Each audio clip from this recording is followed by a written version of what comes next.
They treated me like a maid my whole life, but at my grandfather's funeral, the truth destroyed them. I returned to my hometown after 7 long years. The bus stopped near the old banyan tree, the same place where I used to wait for school every morning. Nothing had changed, yet everything felt different. The air smelled of dust and memories. My hands were shaking as I stepped down, holding my small bag tightly, like it was the only thing keeping me steady. I was not here because I wanted to come back. I was here because my grandfather had died. The road to our house felt shorter than I remembered, but heavier. Each step pulled old memories from the ground, memories I had tried hard to bury. The house appeared at the end of the street, white walls, iron gate, quiet yard. It looked neat and calm from outside, like a home full of love. But I knew better. As soon as I entered, my mother looked at me from head to toe. No smile. No hug. "You're late," she said, her voice cold. Before I could answer, my father walked in from the other room. He did not even look at my face. He placed a broom in my hand. "Guests will come after the funeral," he said. "Clean the house." 7 years. 7 years away. And still, I was not their daughter. I was their maid. I wanted to say something. I wanted to ask why they never asked how I survived alone all these years. But my throat closed. I stayed silent, like always. I swept the floor, wiped the furniture, washed dishes. The house filled with people, but I felt invisible. While working, my eyes kept moving to the old clock on the wall. My grandfather used to sit under it every evening. He would call me, give me tea, and listen to my dreams. He was the only one who saw me as a human being. Now he was gone. And with him, the last bit of warmth in this house. At the funeral hall, everything felt heavy and slow. The smell of incense filled the air. Soft prayers echoed around me. I stood near my grandfather's photo, staring at his gentle smile. Tears rolled down my cheeks, but I did not wipe them away. For once, I did not care who saw me cry. Then I felt it. A presence. I looked up. He was standing there. Ion.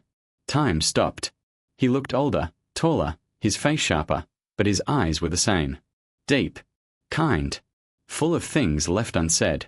He wore black, and his hands were folded in prayer, but his eyes were on me. My heart began to race. I felt like the ground was slipping under my feet. We had not seen each other since the day I left this town. Since the day my life broke into pieces. Our eyes met. Just for a second. That second held 7 years of pain. Memories rushed back, quiet walks, stolen smiles, promises whispered under the stars. He was the only person who ever asked me what I wanted. The only one who made me feel seen. I quickly looked away, afraid my parents might notice. They were standing nearby, whispering to relatives, acting like a perfect family. I wondered if they felt even a little shame standing there. Ion took a small step closer, then stopped. Like he wasn't sure if he was allowed to come near me anymore. My hands trembled. My heart hurt. I had come back for a funeral.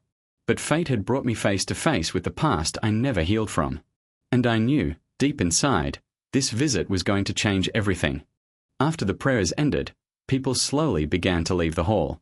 Soft murmurs filled the space, mixed with the sound of footsteps and quiet sobs. I stayed where I was, standing near my grandfather's photo, afraid that if I moved, my strength would leave me. That was when I heard his voice. "You came back." I turned around. Ion was standing just a few steps away. Not too close, not too far.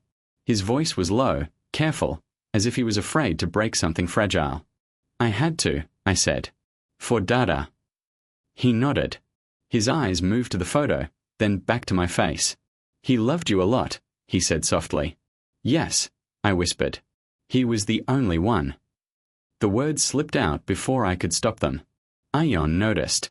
His eyebrows tightened, but he didn't ask. Not yet. For a moment, we just stood there. The air between us felt heavy, filled with all the things we never said. I could hear my own heartbeat. I could smell the incense still burning, sharp and bitter, like the memories rising inside me. "You left without saying goodbye," he finally said. His voice was calm, but there was pain hidden beneath it. I waited. 4 weeks. Then months. I swallowed hard. My hands clenched at my sides. I didn't have a choice. You always had a choice, he replied gently, but firmly. I looked at him then. Really looked at him. His eyes were tired. Not angry. Just hurt. And that hurt was because of me. Before I could answer, my mother's voice cut through the hall. Why are you just standing there? She snapped. There is food to serve. People turned to look. My face burned with shame. Without a word, I walked away to do what I was told. Even at my grandfather's funeral, I was still being ordered around. As I moved through the crowd with trays in my hands, Ion watched me. I could feel his eyes following me. Confused. Concerned. Slowly, pieces began to fall into place for him. Later, near the back of the hall, he stopped me again. They still treat you like this? He asked quietly. I tried to smile. It's fine. I'm used to it. But my voice shook, and he heard it. 7 years ago flashed in my mind. My parents shouting when they found out about us. My mother calling me shameless. My father saying I had brought Dishner. The night they took my phone and locked me in my room. You will forget him, my father had said. Or we will make you forget. I closed my eyes for a second, pushing the memory away. They never changed, Ion said, his jaw tightening. Did they? I shook my head. Some houses don't have daughters, I said softly. They only have workers. Ion looked like he wanted to say more, but he stopped himself. His gaze moved past me, toward my parents. They were whispering to relatives, glancing in our direction again and again. Their faces were tense, uneasy. Something felt wrong. I noticed it too. My father avoided looking at me. My mother's hands trembled as she held her purse. They looked scared. Not of Ion. Of something else. What are they hiding? Ion asked under his breath. I didn't answer. I didn't know the full truth yet. But deep inside, I felt it. This funeral was not just about saying goodbye. It was about something they never wanted to come out. The graveyard fell into a strange silence after the last prayer. The sky was grey, heavy with clouds, as if it understood the weight of the moment. People stood in small groups, whispering softly, waiting to leave. I stood still, my eyes fixed on the fresh soil that now covered my grandfather forever. That was when a man in a dark suit stepped forward. He held a folder close to his chest. His voice was calm, but strong enough to be heard. I am here to read the final will of the deceased, he said. A low murmur spread through the crowd. My parents stiffened. My mother grabbed my father's arm. Why now? She whispered sharply. This can wait. The lawyer shook his head. Your father asked for this to be done today.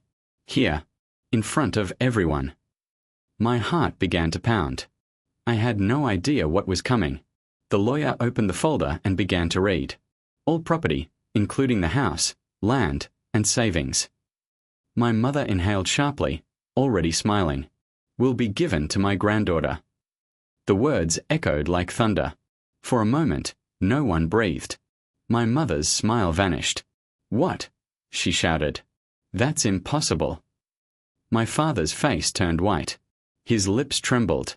She doesn't deserve it, he said without thinking. I felt my knees weaken.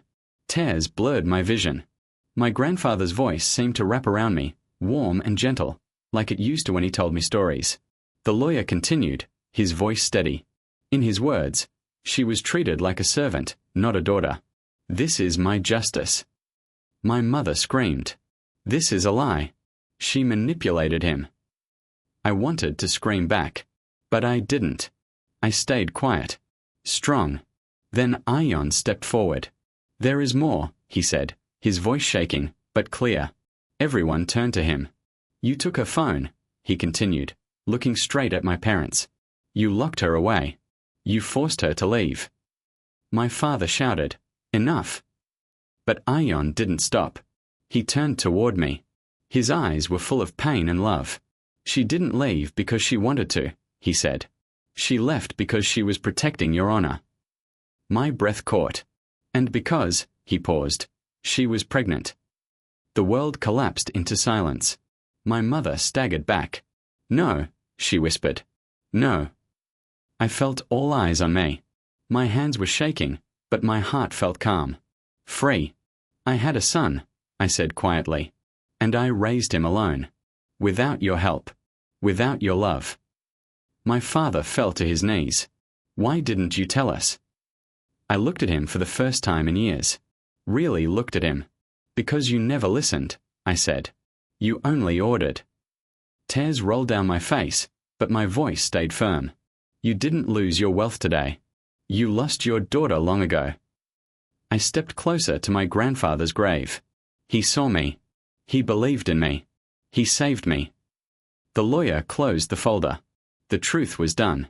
Ion stood beside me, not touching, just present. For the first time, I did not feel alone. I turned and walked away from the graveyard. I did not look back. Behind me were people who broke me. Ahead of me was a life I finally owned. They made me a maid. But he made me free.